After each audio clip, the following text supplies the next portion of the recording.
Started whenever you are ready.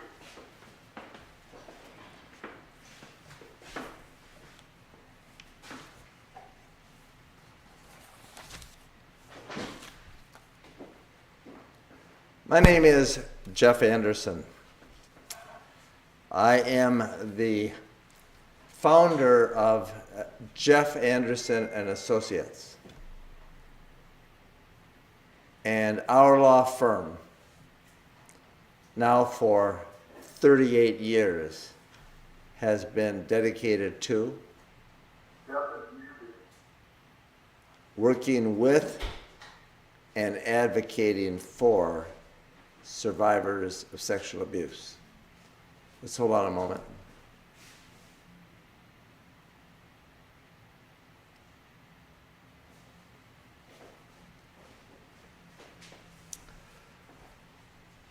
I am here today after having appeared yesterday on our live stream from AndersonAdvocates.com to preview yesterday what we had known, what we had learned, and what the survivors and all of them that had come forward pertaining to McCarrick and others had known.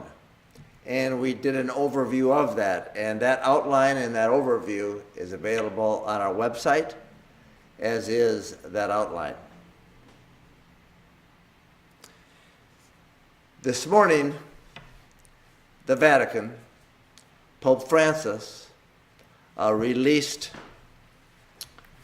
this report. The report on the Holy See's institutional knowledge and decision-making related to former Cardinal Theodore Edward McCarrick, 1930 to 2017. And 2017 is used here because it's a date in which he was actually removed as a cardinal and as a priest from the clerical state by the Vatican.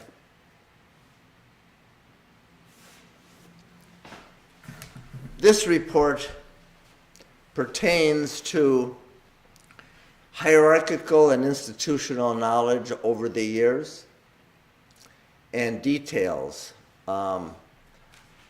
According to its investigator, Jeff Lena, the Pope's investigator, Jeff Lena, the information that they have been able to assemble. And it is historic in one particular way. It is the first time ever that an outside, non-clerical investigator has been deployed to unearth that which has been concealed and hidden, and thus prepare a report that includes documents that have always been hidden and concealed by the Vatican and all the top officials.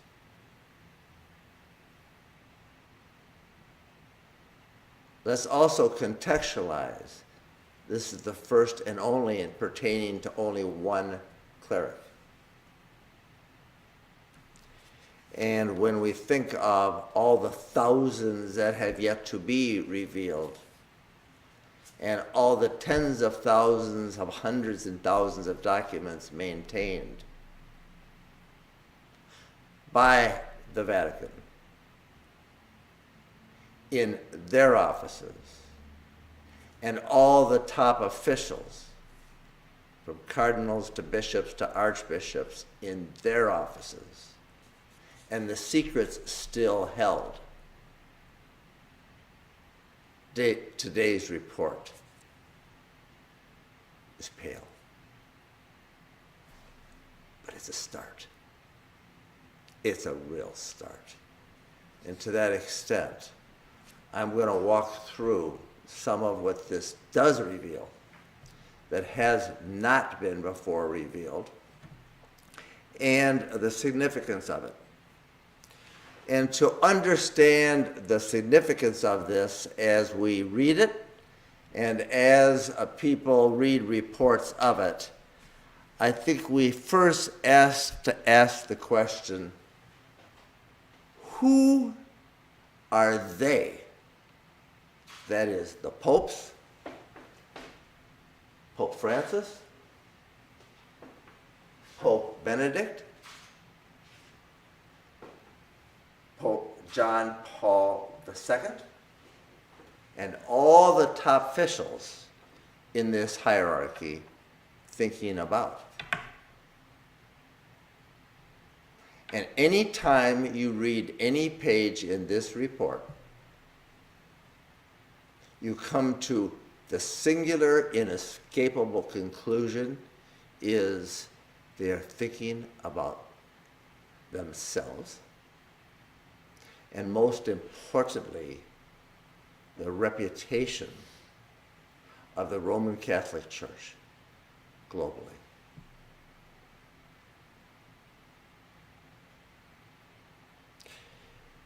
It begs the next question, why? And that deserves some context, because I and we and our firm have been working in this space with and on behalf of survivors for almost 4 decades, and have some views about why these good men devoted to good work with all this power and all this prestige and all this influence would do this and allow this. This is an important conversation. And I want to share some thoughts about that before I get to the report.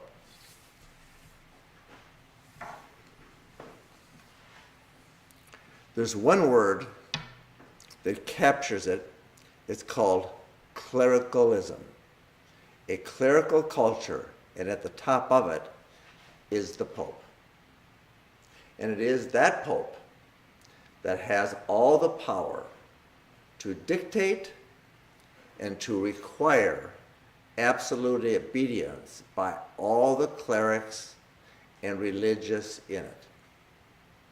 And it is that Pope and all his predecessors, present and historical, that have a code.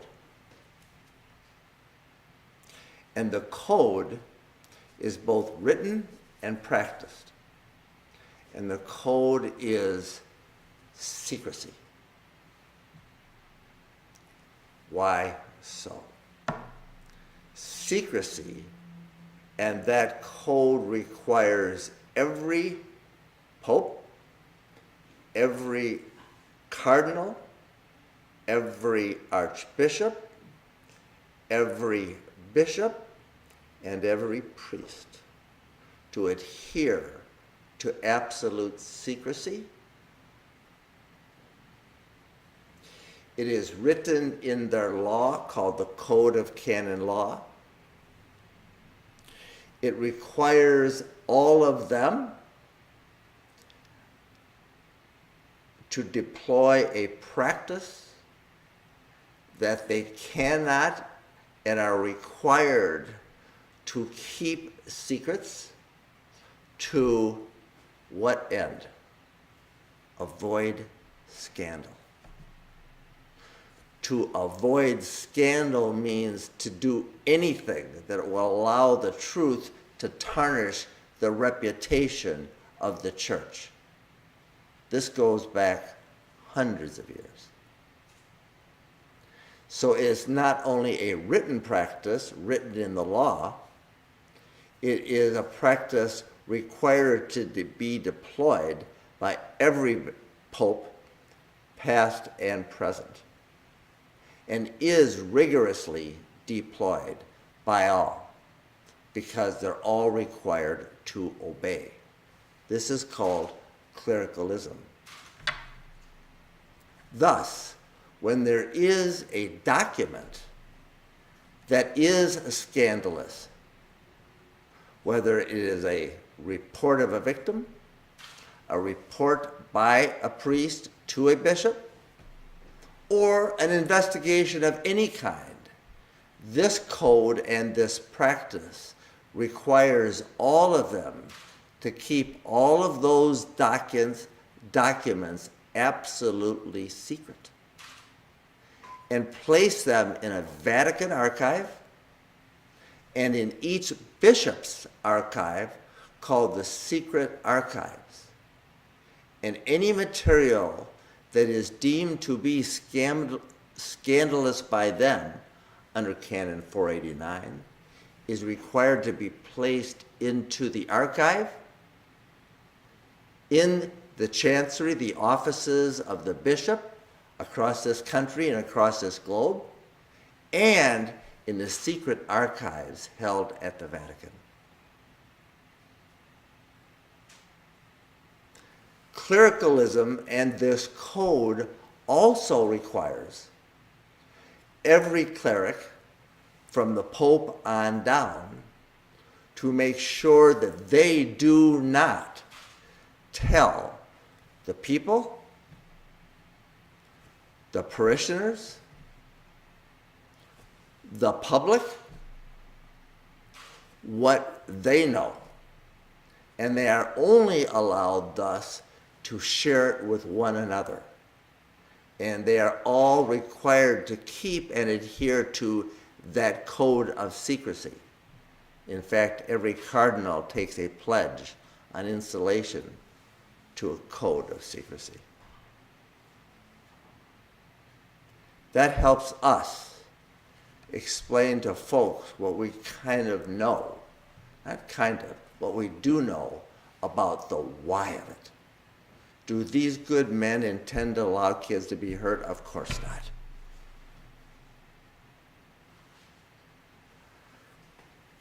Of course not. But what they are required to do is obey the code in clericalism and the decrees issued by the papacies, and all of them, past and present.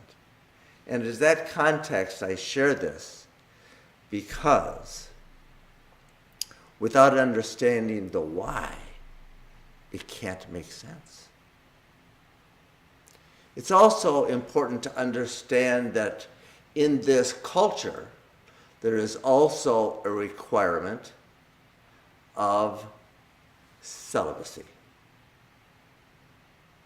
which requires all of them on installation and ordination to take a vow of celibate chastity.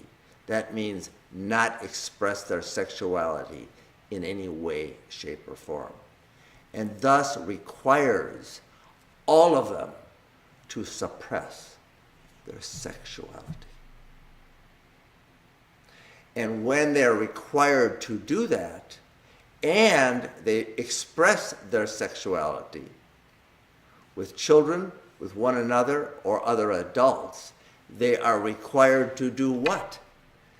Keep that secret and among themselves from the top on down.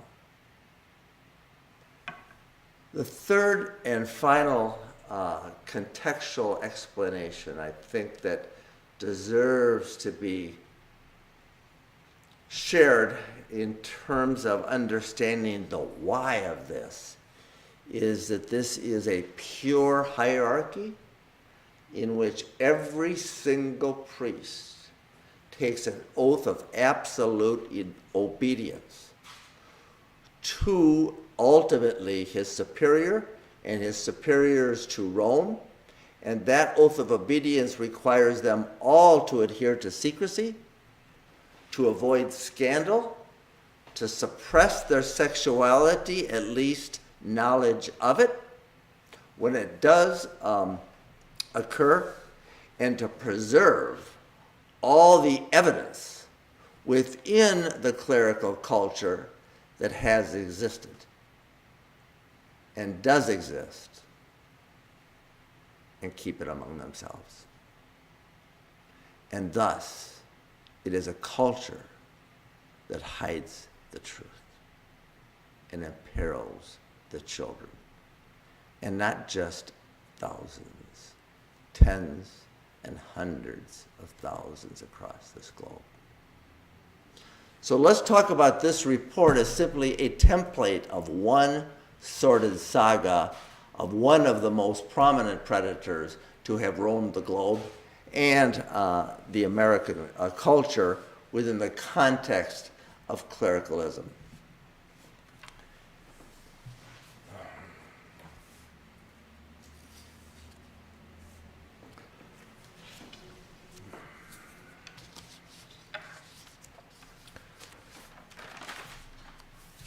I'd like to, referring now and to our team, and in our team and from our offices from the West Coast to the East Coast, and today I'm in St. Paul, Minnesota, I want to express gratitude for assembling all the information and for the dozens, over 100 folks that work with us to help survivors every day in this journey.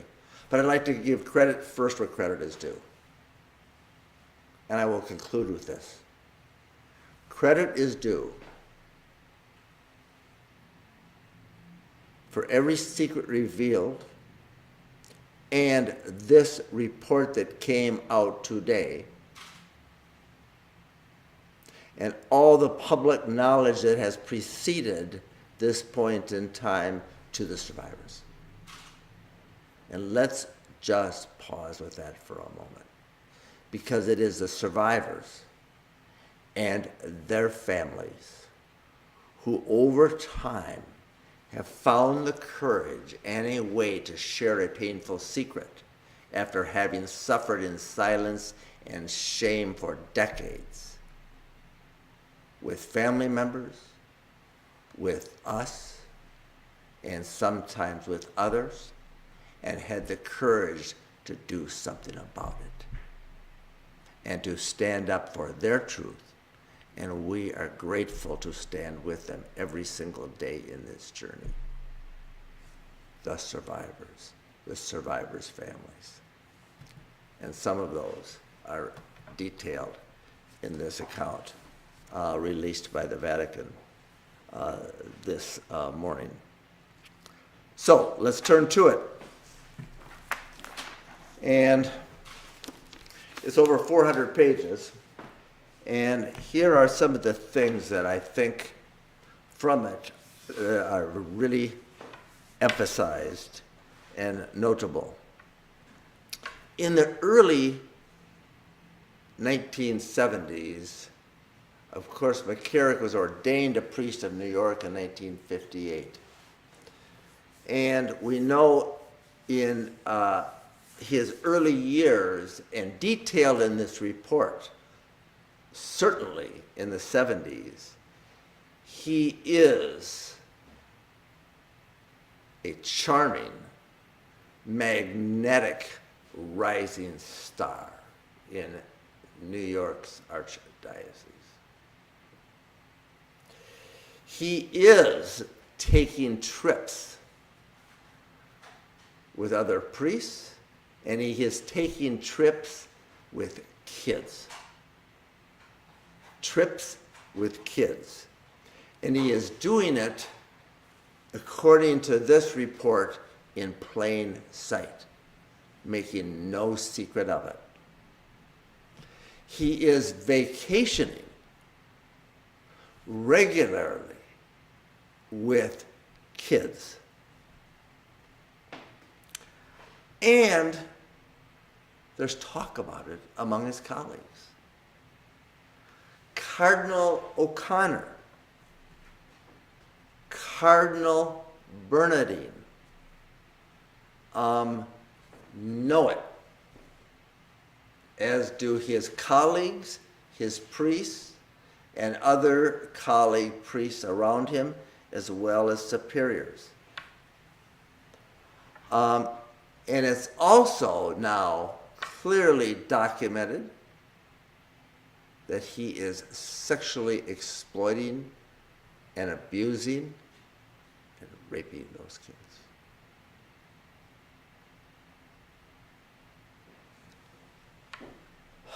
It's notable that in 1976, that he's on a fishing trip with some kids.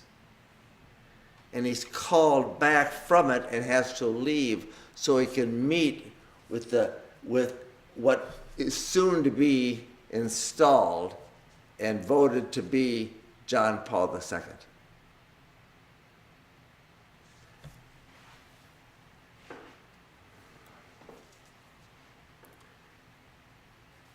When we move, and this report takes us from the 1970s to the 1980s, we see the same patterns emerging and blossoming as his power and his influence is expanding. And in 1981, he is installed as the first bishop in Metuchen, New Jersey, a newly created diocese there that now exalts him, and it is the Pope that exalts him after having vetted him. And the questions are, what questions are really asked and of whom to vet him for that? But we know that he's installed in Metuchen, and it is there that he is now recruiting wealthy donors. The early makings of the fundraising efforts that he makes, ultimately leading to the Papal Foundation. Dinners with wealthy donors in open sight with priests. His nephew, he claims, living with them, and he's always referred to by kids who are not relatives as Uncle Ted. And he has those kids refer to him as Uncle Ted throughout. Even young seminarians call him Uncle Ted. And in that early 80s period, as the Bishop of Metuchen, he starts to exercise a sphere of influence across the globe, but is entertaining all these kids, all these seminarians who he's recruiting into the priesthood as a powerful, and I might add cunning, Pied Piper. And at his residence and where he's living, he's also having and even requiring sleepovers. And requiring those among him and under his control to sleep in his bed or to go to their beds. This is in plain sight to those seminarians, to those priests, and to all those with whom he's engaging now as a prominent, powerful bishop in Metuchen. And it's also at that time that he is abusing repeatedly John Doe 14, the very courageous, now adult survivor who came forward to us and shared this sorrow with us, and on whose behalf we have sued Cardinal McCarrick, the Diocese of Metuchen, and the Archdiocese of Newark, because many Newark priests are involved in the Diocese of Metuchen residences where McCarrick is now living and engaging in plain sight.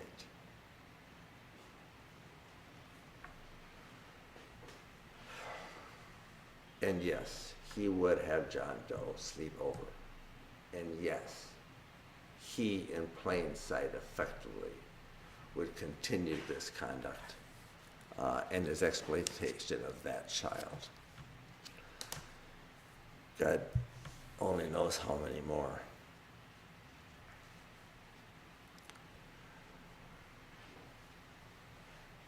In the 1980s, at the very same time that he is expanding his influence and using his position as a bishop of Metuchen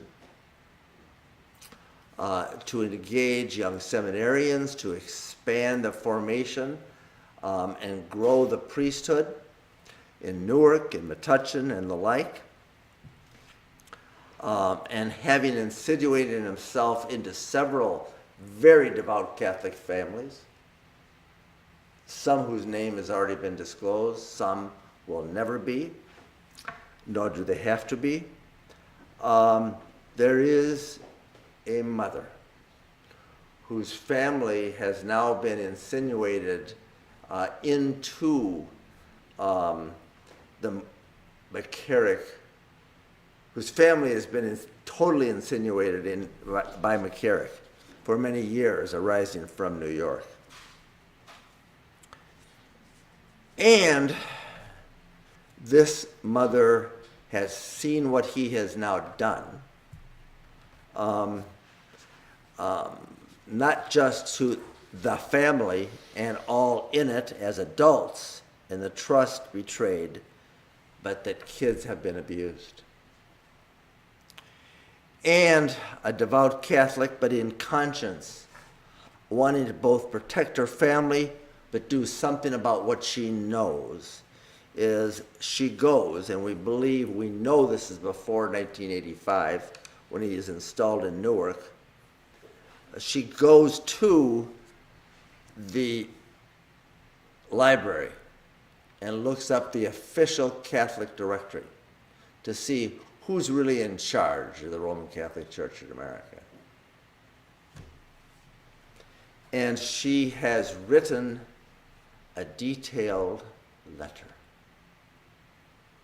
that exposes McCarrick as a predator and as an abuser of multiple kids. It is a warning.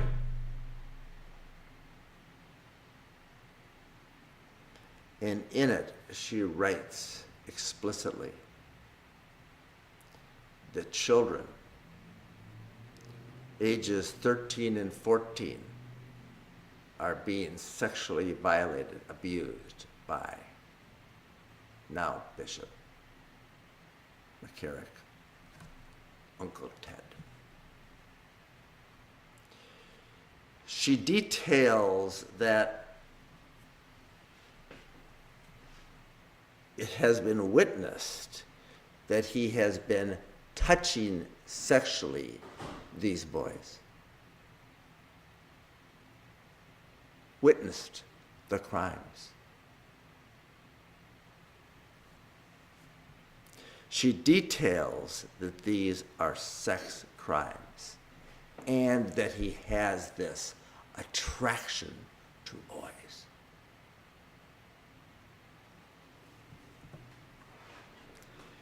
And it is on reading of this report and our knowledge of her and this family, two of whom we represent, and are familiar with the accounts given to the Vatican by this family, some of whom we represent, that this letter and this account given by this heartbreaking but courageous, devout Catholic mother is credible.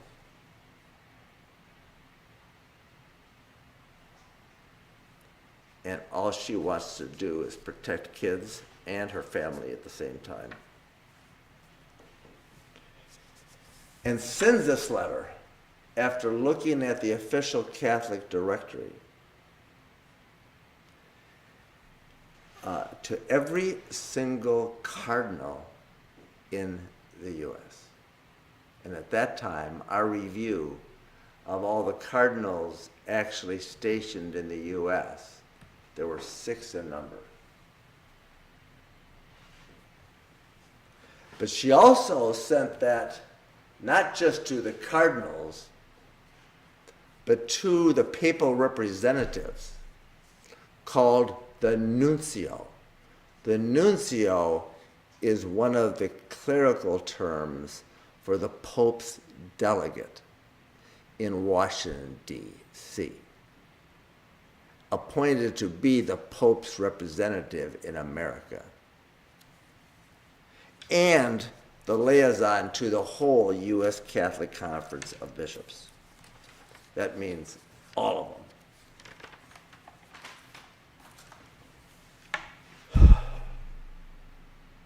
That's 1984. That is a bombshell.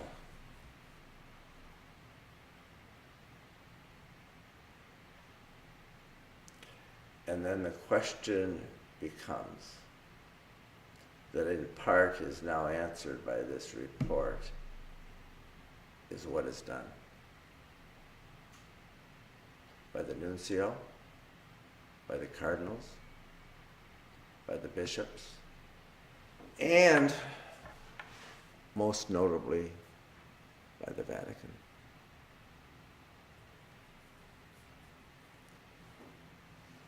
And that answer is nothing.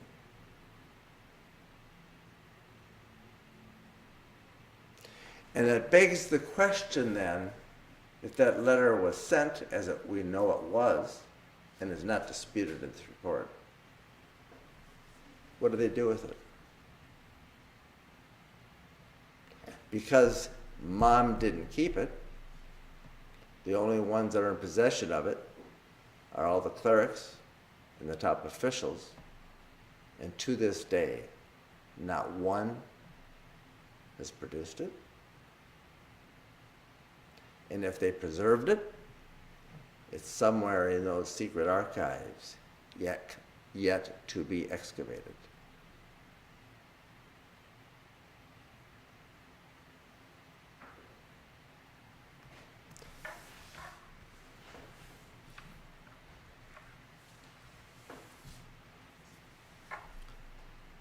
No evidence in this report or any place else that account, that warning, that detailed, courageous effort by that mom in approximately 1984 was even investigated. Nobody looked. Nobody asked. Nobody was dispatched to get to the bottom of this, because they all made a choice in the clerical culture to not see, to not know, to not want to know.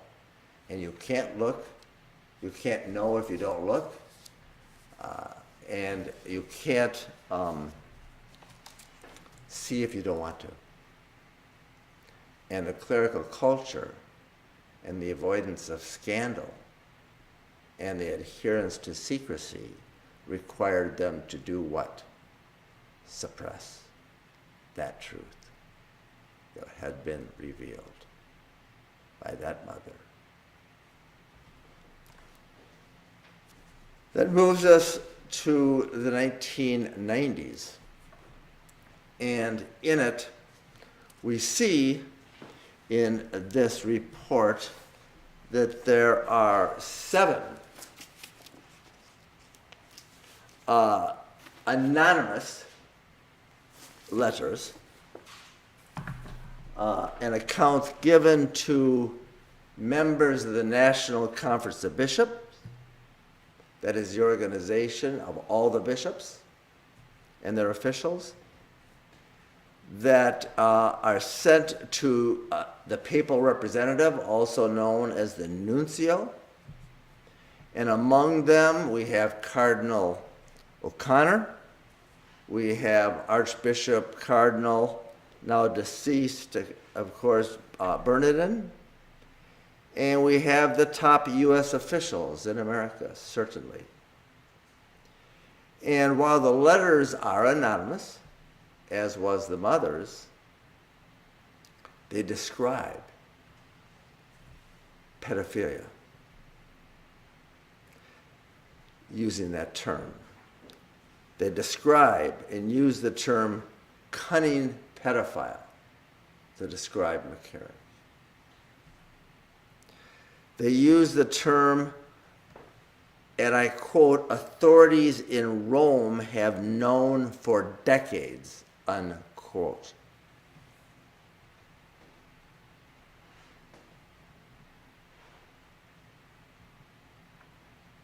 And we also know that it is in 1991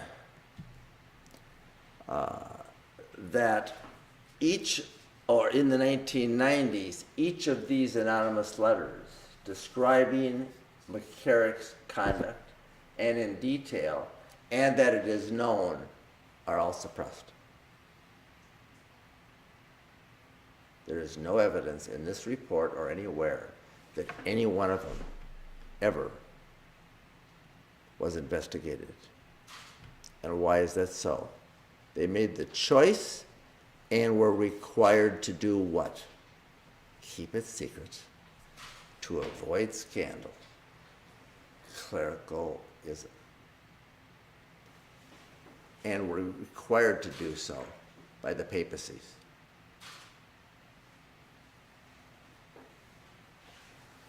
We also know, as detailed in this report, that there is a very courageous priest who was under the control of Bishop McCarrick, who became Archbishop and ultimately Cardinal, who McCarrick required to comply to his sexual appetites, and whom McCarrick sexually exploited, using his power. And that while he suffered with that for some time, but in conscience was told by another priest he must say something. This report details and identifies priest number 3, whom we represent, that he actually went to the bishop, that he went to Bishop Hughes, and he told the bishop what McCarrick had done to him, and he believed others. That he had been sexually exploited, and McCarrick had used that power over him.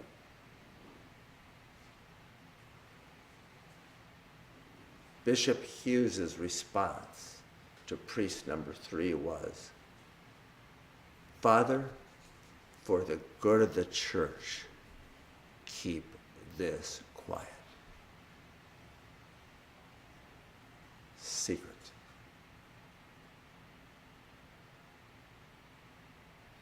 He did.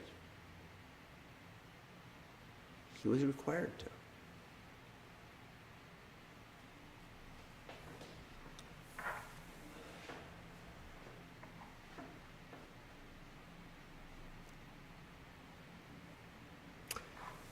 In 1999, we also know from this report that Cardinal O'Connor writes a letter to the papal representative, the nuncio, the papal delegate, that got shared with John Paul II. In other words, O'Connor shares it with the Pope. It always goes up the chain here. That's the way it works. And they're required to bring it up the chain and required to keep it secret at the same time. And they did, and Cardinal O'Connor, in it, and the nuncio is Montalvo in this case. And in the letter, he references all the anonymous letters received from 1992 and 93. Pedophilia, authorities knowing, cunning pedophile, etc. So he does not withhold those details known in 1992 and 93 from Pope John Paul II. He also details that McCarrick is sharing the bed, his bed, with seminarians, a practice already known in detail and well known and employed by him. This is Pope John Paul II.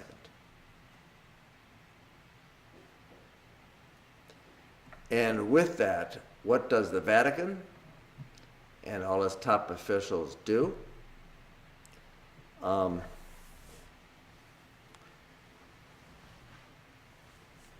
Is keep it secret and to hide the truth that is known, as they had before, and to continue McCarrick and to elevate McCarrick because of his prominence as a rising star and his fundraising, having founded the Papal Foundation, which is reported to have raised by him over $200 million or something like that, as he travels the globe with political figures and powerful people.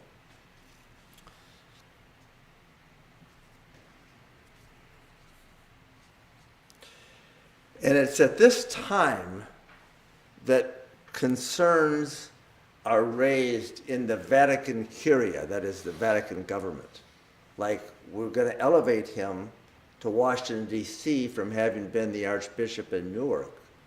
What are we going to do? There is this stuff that now is out there that has been written and recorded, and there is a danger. And they talk about the danger, but the danger is not to the kids that they're concerned about. The danger is that McCarrick will be exposed, and there will be a danger of what? Scandal. That is the hazard that makes them have reservations about elevating Cardinal McCarrick to become the Archbishop in Washington, D.C.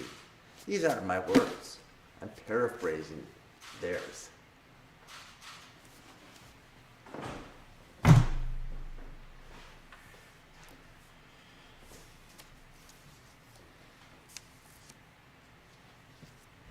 In 2000, when they see that there is a potential for this scandal, they go to McCarrick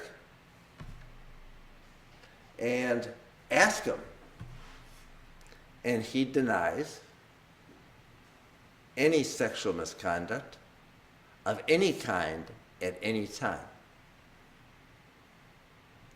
And this is a part of the playbook that I will share with in my comments later.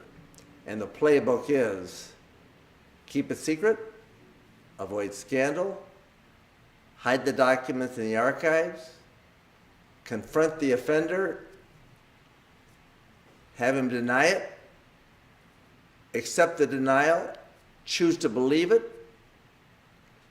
and then transfer or promote. In this case they promoted. And in 2000, McCarrick writes to a handwritten letter to the Pope. Actually, it's the Pope's secretary, directed to the Pope, but through his secretary. And in that denial, he gives the typical denial of offenders and predators. And at that time, the Pope, as all those before that have learned of this, make a conscious choice. They choose to just believe that he didn't do it and accept his denial and do nothing further than to elevate him to become the Pope and the Archbishop in Washington, D.C., and ultimately elevated him to the stature of cardinal until his removal years later.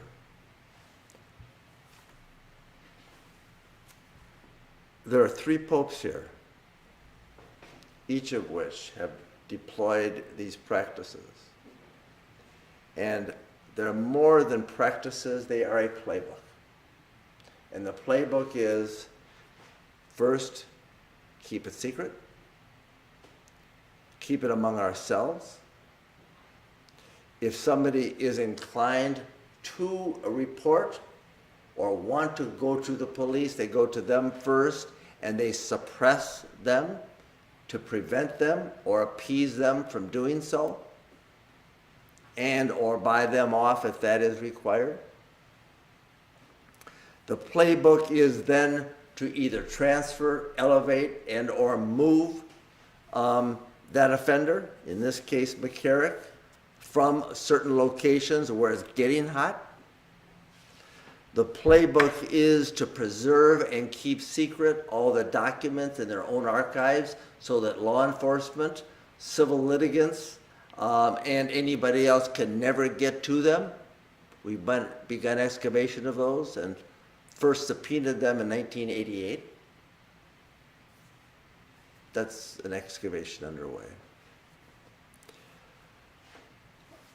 We have here the account of 12 different cardinals at various times possessing knowledge.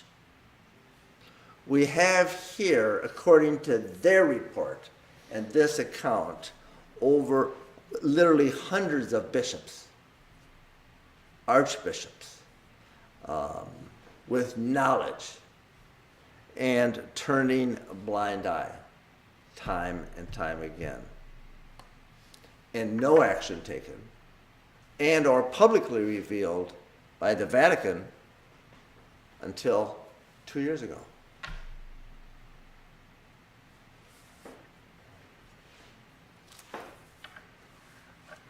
So this playbook is pervasive and employed across the board. And I now really want to turn to the significance of this report, and to the extent it's never been done before, that makes it historic. But to the extent it really reveals the history of what has done before and to this point in time and continues to be done, is also historic. And that is the sordid history of concealment, of secrecy, of cover-up, and strict adherence to a playbook. Because this is just one priest. On one day, where they revealed what they knew and what could be unearthed at this time by one investigator, Jeff Lena, at the request of the Pope. And to that extent, I give him credit, but not for the deployment of this playbook. And the tens of thousands of lives that have been shattered because they, and each of these popes, and every top official, has made a conscious choice to be a part of clericalism, secrecy, self-protection, and avoidance of scandal.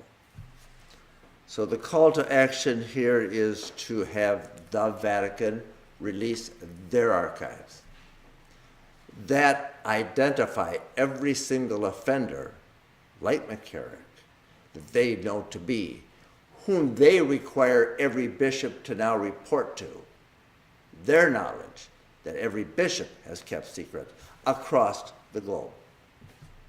A call to action is to release every file protecting the names of innocent witnesses and, of course, survivors of those offenders, so the public, the police, and the parishioners across the globe can really know the gravity of the peril as it has existed in the past and, most importantly, in the present.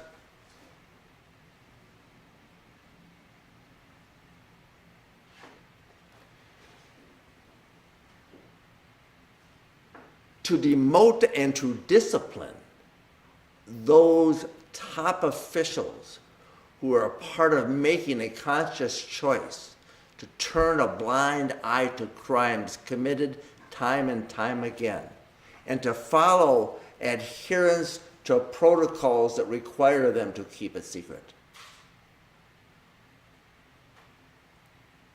And thus report them and all those top officials complicit in it to law enforcement so it can be investigated and prosecuted when appropriate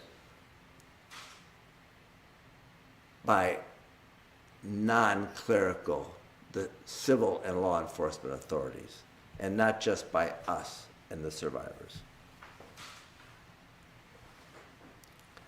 And that means stop hiding the truth. And it also means stop hiding behind time limits called statutes of limitations.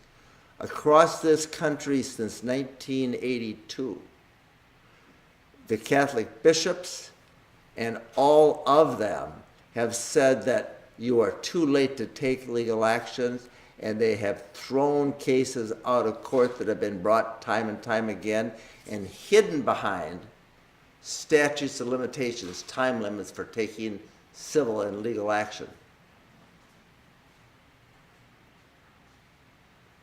And have lobbied successfully across this country to keep those laws from being reformed and or removed quite successfully in many states.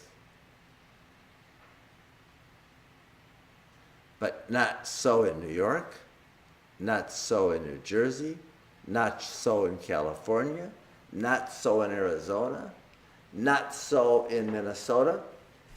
And they have now faced legal exposure from the survivors with whom we work, and others have joined in now exposing and excavating this information that never before could be exposed, that never before could be subpoenaed, never before putting them under oath. I put Cardinal McCarrick under oath. I was required, in order to get that, a deposition and a testimony in April because of his age, to keep that secret, and I do, for purposes of my adherence to the law and my obligations as an officer of the court. But the point is, the statute of limitations was removed in New York.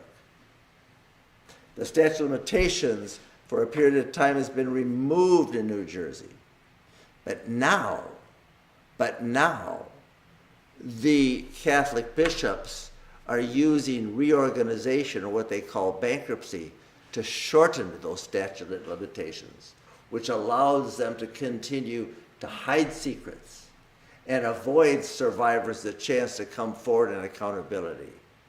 And so my call to action is to have them stop using bankruptcy bar dates to stop the rights and the march of the survivors to continue their journey to have their truth known and to protect other kids in the future. It's time for reckoning.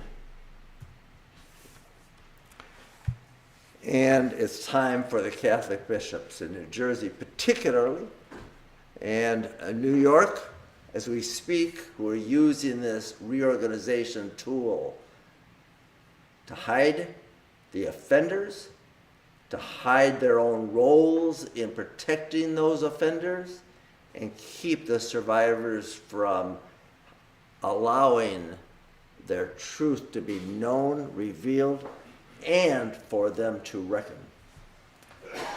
So for today, I am concluding my comments and summary of this with a place where I began, and that is to the survivors. And on behalf of our entire team and all those who join in this movement to protect kids in the future, our deepest gratitude for your courage, your heartbroken sorrows that you've now had the courage and the will to share every day in some way with us and those aligned with us in this journey, because it is a time for great change and there is great sorrow. And every day, every time a survivor shares a secret and takes some action, whether it's in New Jersey, New York, in California, or in Arizona, or any other state, anywhere, anytime, you are making a difference, because it's time for truth. And it's time to make sure they stop hiding it. And the kids are better protected, and our communities are safer. And to you, we are so grateful. I'll take questions. Thank you, Jeff. At this time, we're opening up the floor for questions and comments. I'm going to start with questions in the chat window, and then I'll open it up for anyone on the line who'd like to go off mute and ask a question. Our first question from the chat box is, do you have an opinion of the role of the pontifical secret on covering up abuse? Yeah, the question is, the pontifical secret essentially is a church doctrine that effectively requires the pontiff to impose secrecy on all matters scandalous.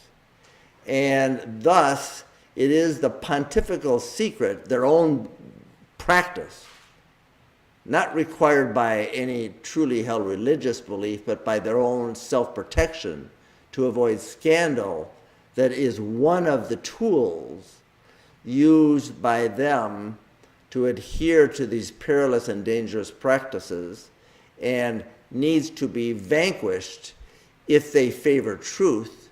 You cannot reconcile truth with the pontifical secret.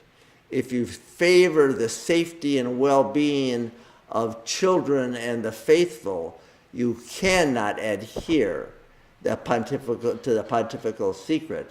So it requires the Vatican to vanquish it, remove it.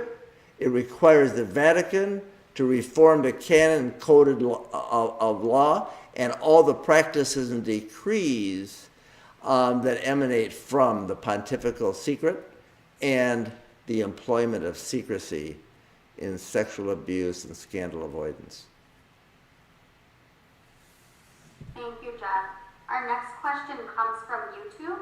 The question is, what is the likelihood that this will impact Pope John Paul II's sainthood? I can't speak to the impact on how they decide and who they decide should be saints, and I'm not concerned about that. What I and we and the survivors are concerned about is the safety of the kids and their families from these horrors, and doing something about all the wounds that have been inflicted upon them so they do not continue. And that is our focus. And who they choose to make saints and not is their business, and I'm not concerned with it. Our business is to protect kids and help survivors heal, and do what we can to help them empower and share their truth safely, and with them know that we can do something today to protect kids tomorrow and help others that have already been hurt. Thank you so much, Jeff. I'm now going to open it up to the phone lines. So if anyone is on the line that would like to unmute themselves and ask a question, please feel free to do so now. Does that include folks? Absolutely. Go ahead, Bruce. Just answer. How much did the Pope know, and when did they know it? And did all three of these folks know that this was going on? Well, the question is how much did the current Pope know? And the real question that I think in part is answered by this report, their own account, is included in it, and it's very clear that Pope John Paul II had every sign that said McCarrick is a peril and made a choice not to believe it, and thus a choice to elevate him. It's also clear from this report alone that Pope Benedict did the same, that he had access to a lot of the same information and the reports that were being made and chose not to believe those reports or those reporters and chose to elevate McCarrick. And similarly, Pope Francis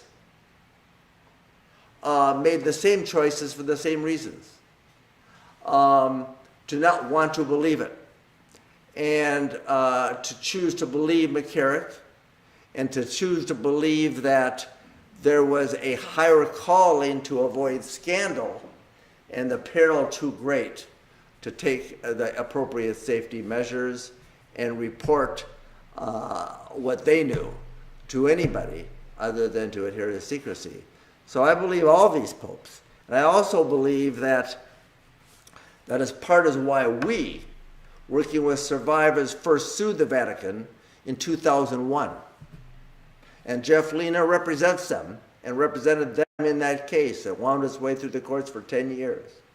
And it's also why we sued the Vatican on behalf of one of the courageous survivors who was abused by McCarrick in New Jersey, in Newark at his parish in 1995, and that's John Bellocchio. And John Bellocchio is a courageous survivor that came forward, sued the Diocese of Metuchen, sued the Archdiocese of Newark in New Jersey under the statute of limitations that now allows it, and then had the courage to take on the Vatican, to take on the Pope. And in New York and pending in federal district court is his complaint, which we have filed, which is now being litigated, and it names the Holy See. It names the Vatican. And why is the Vatican named and detailed in that 64-page complaint? Because there is a long-standing practice and protocol detailed in it about the peril that has existed and the problem that emanates, and that all roads, evidentiary and otherwise, all practices employed and discussed here and in this report come from Rome, and all roads lead there. And that's what leads us there today and in the future and in this journey.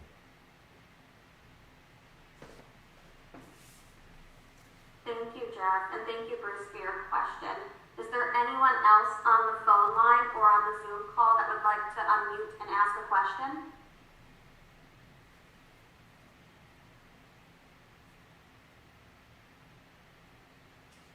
Okay, well, I think that is all our questions for today. I just want to thank everyone for attending and participating in today's event. As noted in our... Can I ask one more question? Oh, yes, go ahead, Bruce. So, have you had a chance to talk to the bishops following the release of this report and what it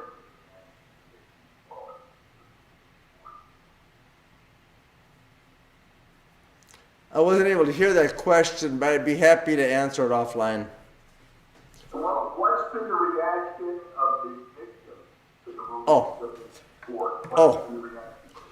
That's a good question, and I really think it deserves to be addressed, and it is this: what has been the reaction of the survivors? And to the extent we prepared them for this, because we have been cooperating with the Vatican investigation for some time and knew this was coming, we had a number of them willingly and courageously share their stories with the Vatican investigator Jeff Lina, and their bravery in doing so is deeply appreciated. And so they have had a sense that this was coming, and I have some sense of being prepared.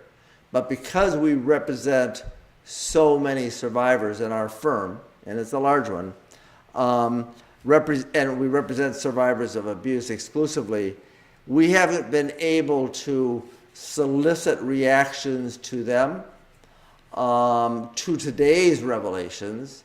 We have been preparing as many as we could that something was coming, and now our journey and our team, our advocates, our professionals, our social workers, and our attorneys are all going to be working with the survivors to help them process this, because one thing we know: trauma is devastating. Sexual trauma and betrayal of trust is even more devastating, and each of them are suffering in grave ways. And this revelation and this attention triggers more trauma. And it is thus our job to stand with them, our job to support them, our job to understand what they're going through and help them get help, knowing that this is heartbreaking and painful and awful. Great question, Bruce. Thank you, Jeff. Are there any other questions?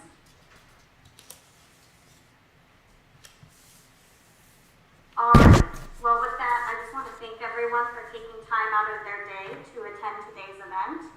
As noted in our release and on our website, the press conference was filmed at 1080p resolution with a broadcast camera. Video files will be uploaded to Vimeo and available for download following the conclusion of the event for use by broadcast and digital media. A Dropbox link for immediate access to the video files is available upon request. You can submit requests to media at andersonadvocates.com. That information is also in the Dropbox. I'm also going to add information for contacting the attorneys following the event if you would like to do that. And with that, I think that's all we have for today, and thank you everyone for attending. And thank you to the survivors.